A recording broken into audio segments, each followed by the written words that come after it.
Alright, so today is day 14 of 100 of One Day, One Vlog, the series where I document my last 100 days of high school. So, for today's episode, I just want to do a little bit of a short reflection, really. So, it's mostly going to be like a reflection on religion and stuff. So, I recommend watching this one, obviously. But yeah, I'm not gonna point the camera at myself. It's mostly gonna be like an audio recording of a reflection that I did today. And I'm just gonna cue that right now. You guys can listen to that. And honestly speaking, I feel like it's one that will be very, very interesting.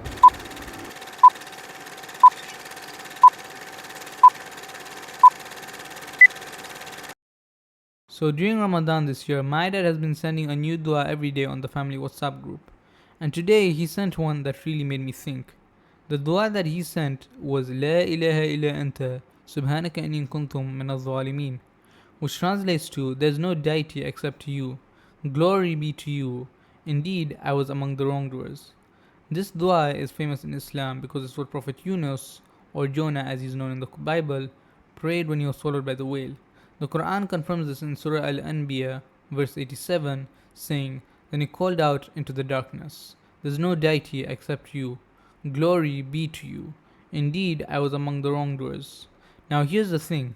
Many Muslims believe that Yunus was in the whale for 3 days and 3 nights.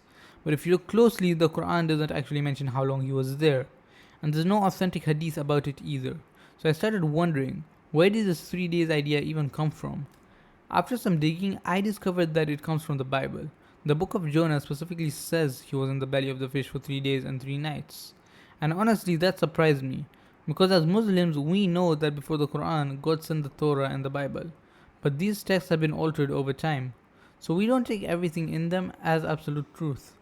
But here's the beautiful part. Islam actually encourages us to read these other scriptures. Allah wants us to seek knowledge, reflect, and learn, even from the holy books of other religions. And when I looked closer, I noticed something. A lot of their narratives, especially about the prophets, align with the Quran. So I started thinking, how do we as Muslims engage with these texts? And scholars often divide them into 3 categories. The first category being what agrees with the Quran. So basically anything in these holy scriptures that is aligned with the Quran, these are okay to believe in because they are consistent with Islamic teachings, like the shared stories of the prophets. The second category is stuff that contradicts the Quran. Now as Muslims, we should reject these because they go against the final revelation. And the third of all, the final category, is what the Quran is silent about. And this one is an interesting category. Like, we can mention it and we can consider it possible, but we cannot let it influence our worship or belief. And so that's where the story of Prophet Yunus comes back in. Since the Quran doesn't mention how long he was in the whale, it's safe to assume he might have been in there for 3 days, because the Bible says so. So for me, this Ramadan has been a reminder of the balance Islam teaches. We can learn from others, reflect deeply, and seek knowledge, all while keeping our faith rooted in the Quran and the Sunnah. It's about curiosity, humility, and wisdom, not blind following. And honestly, that's one of the things I love about Islam.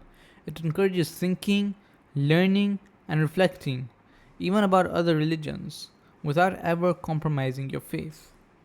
And so that's what I wanted to talk about in today, day 14 of 100.